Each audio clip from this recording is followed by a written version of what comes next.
Hi guys! Good morning! So ngayong araw, wala muna tayong video about nails. So dito muna tayo sa cravings. So actually ito yung cravings ko last week pa. Pero dahil wala tayong mabilhan na malapit dito sa amin na mga nagtitinda ng mga ganitong Pinoy kakanin. So naisip ko na pag day off ko ay gagawin ko na siya. So ito na nga, nangyari na. Dumating na ngayong araw na day off ko at gagawin ko talaga siya. So syempre unang-una, ang gagawin natin, kailangan kumpleto yung ating mga sangkap.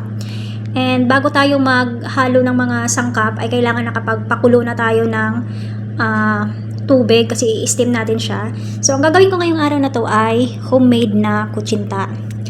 Ang ginawa ko lang dito, so meron na akong all-purpose flour, which is tira ko pa siya nung nakaraan na gumawa din ako, pero hindi ako natuwa kasi nga maputla siya at walang annatto powder. So ngayong araw na to natuwa naman ako kasi nakabili na ako o nakahanap na ako ng annatto powder na yung pampakulay sa kutsinta na parang mag-ano siya ng parang orange yung kulay niya. So dito hinalo ko na yung all-purpose flour, tapioca flour, and yung brown sugar. Then nilagyan ko na rin siya ng tubig. So ang mga sangkap na to ay napakadali lang siya hanapin sa mga supermarket. Kahit sa supermarket dito, makikita mo talaga siya. Maliban lang doon sa isa, yung lay water. So medyo mahirap, so kinuha ko pa siya, in-order ko pa siya online. Kasi yun yung parang nagpapakunat ng kutsinta natin, yung lay water. Pero hindi mo rin siya pwedeng damihan ng lagay. Kasi pag na-over siya, parang magkakaroon siya ng aftertaste na mapakla o yung parang mapait siya, yung ganun. Kapag nasobrahan siya ng lagay, so ayun nga, medyo maglasa siya ng mapait. So dito, nag-add lang ako ng kunting tubig kasi medyo parang malapot pa yung timpla. And kailangan kasi niyan, hindi siya ganun kalapot, hindi rin siya ganun kalabnaw para pag iluluto, pagka maluto na siya, ay medyo makunat-kunat at saka hindi siya matigas. So ito na nga yung sinasabi ko na lay water. Hindi ko alam kung paano siya i-pronounce lay kasi L-Y-E.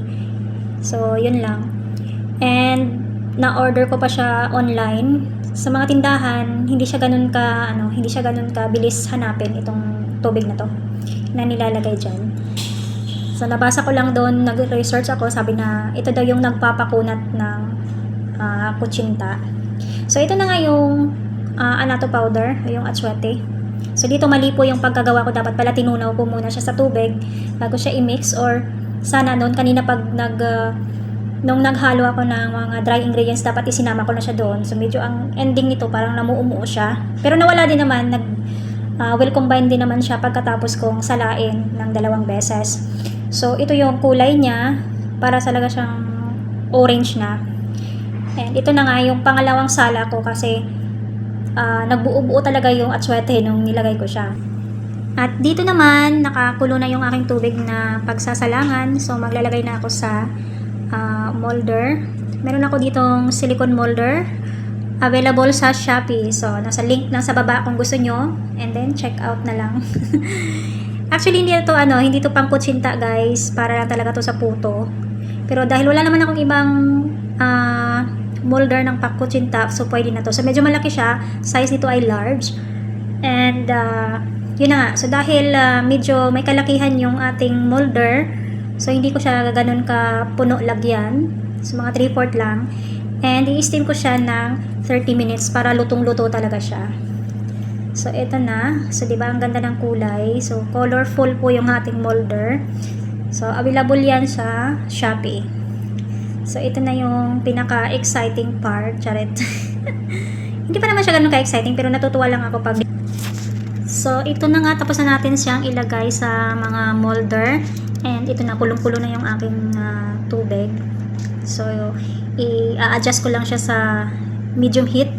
Tapos i-steam ko lang siya ng 30 minutes. So pag nagluluto ka nito, huwag kalimutang lagyan ng tela yung takip ng steamer para yung tubig ay hindi siya diretsong papatak doon sa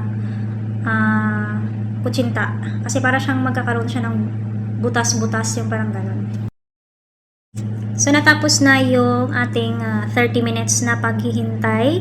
So ito na yung kanyang itsura. So yung pagkatapos ng 30 minutes kanina guys, hindi ko muna siya tinanggal din sa mga molder na yan. So kitang-kita nyo naman, 'di ba? Ang ganda, ang kulay. So 'di ba? Yun na yun, kutsintang-kutsinta talaga siya. Kung ano yung mga nakikita nyo dun sa mga nagtitinda, ito talaga yung kulay niya kasi dahil nga doon sa annatto powder.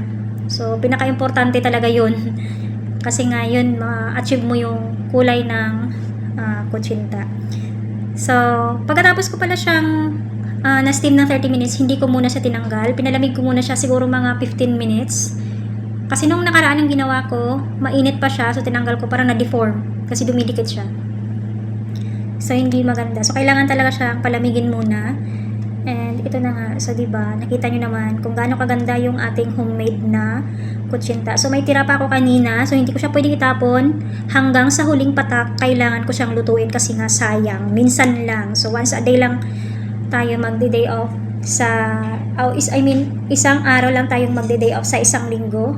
So, kailangan hindi natin sasayangin. So, ito na nga siya. So, dahil wala tayong grated